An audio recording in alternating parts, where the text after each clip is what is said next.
Magkano to?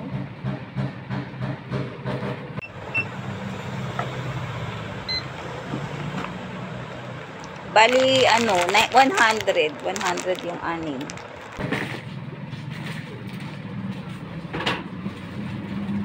Wag na lang, ito na lang.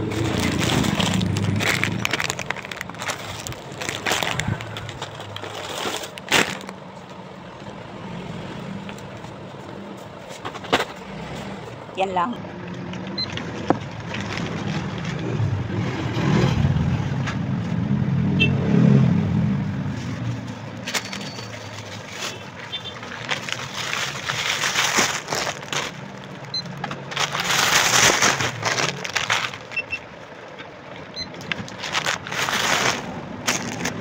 $187.58 po. Tabayan.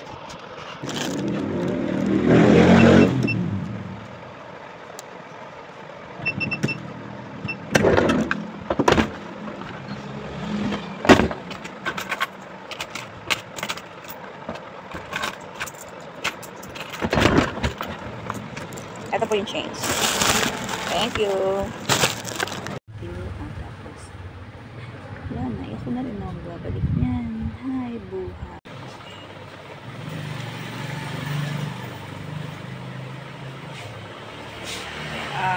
Tubig lang sa akin. Mabigat eh. Hindi ko kayang dalahin. Maglalakad lang ako.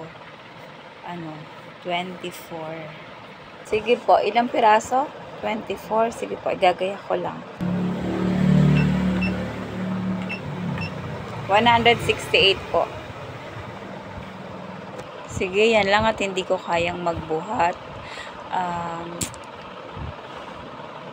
Yung bumibili sa inyo dito, kapitbahay namin yun dun eh. Ang dami nga nagsasabi, masungit daw yun. Kaya ang dami kasi nagpapautang ng pera yun eh. Tapos nagsasabi na masungit nga daw yun. At talaga ho, kilala nyo pala yun. Oo, bumibili nga sila dito.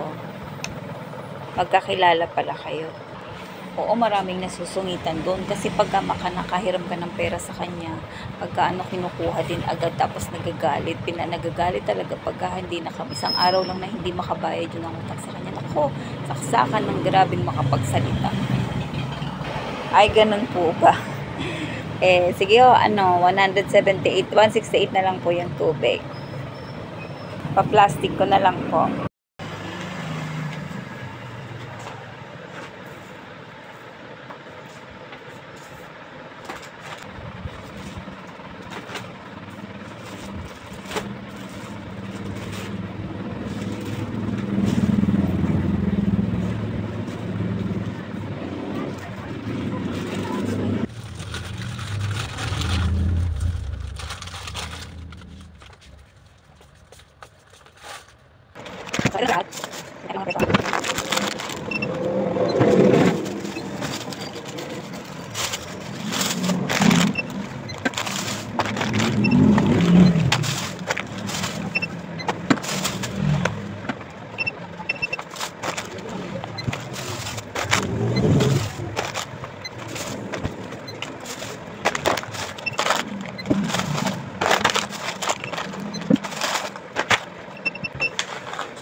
$836 po.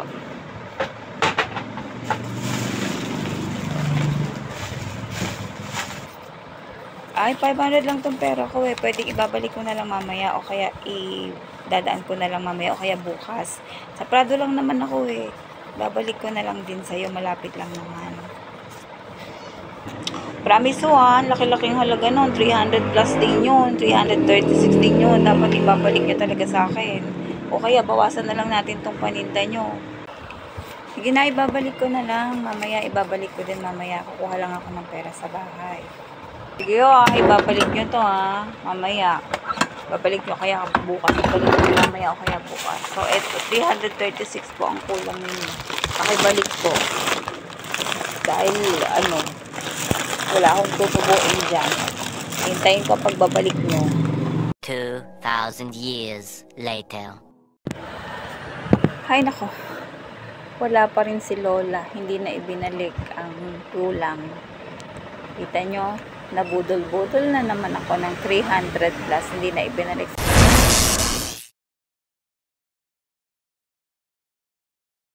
Yan. Ilang araw na nakakalipas, buwan na nga yata, pero kinalimutan na ni Lolang bumalik. Nakita ko siya nung minsan dyan sa kalsada. Hindi na siya dumadaan sa akin. Nung nakita ko siya, sinabi ko sa kanya, yung bayarin niya sa akin. Ang sabi niya ay pagpapadala na lang daw ng anak niya. So, hanggang ngayon, 1 buwan, 2, 3 buwan na yata, hindi pa rin bumabalik yung 330 plus na utang niya sa akin na kulang niya. So, nagtiwala na naman po ako sa kanya at hindi ko panagsisingil. Pero bala ko puntahan sa kanila. Alam ko naman kung saan siya nakatira. So, hindi ko palang napupunta. So, yun. Advice lang po sa mga ganong style na kukuhanin ang loob mo. Sa umpisa, babaratin ka niyan. Babaratin ang mga paninda mo. Minsan, ayaw naman talaga niyang bumili.